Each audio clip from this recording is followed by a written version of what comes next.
WhatsApp മെസ്സേജുകൾ കോടതിയിൽ തെളിവായി സ്വീകരിക്കുമോ? തീർച്ചയായും. വാട്സാപ്പ് ചാറ്റുകളും സ്ക്രീൻഷോട്ടുകളും ഇന്ന് കോടതികളിൽ തെളിവായി സ്വീകരിക്കുന്നതാണ്. പുതിയ ഭാരതീയ സാക്ഷ്യ അധിനിയം BSA അനുസരിച്ച് വാട്സാപ്പ് സ്ക്രീൻഷോട്ടുകൾ പ്രാഥമിക തെളിവുകളായി പരിഗണിക്കുന്നു.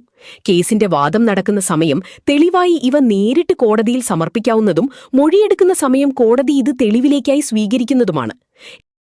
എന്നാൽ സമർപ്പിക്കുന്ന സ്ക്രീൻഷോട്ടുകളുടെ ആധികാരികത തെളിയിക്കേണ്ടതുണ്ട്.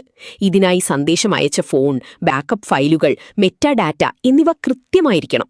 വ്യാജ സ്ക്രീൻഷോട്ടുകൾ ഉണ്ടാക്കുന്നതും സമർപ്പിക്കുന്നതും ഭാരതീയ ന്യായ സംഹിത BNS സെക്ഷൻ 229 അനുസരിച്ച് 7 വർഷം വരെ തടവ് ലഭിക്കാവുന്ന ഗുരുതരമായ നിയമലംഘനമാണ്.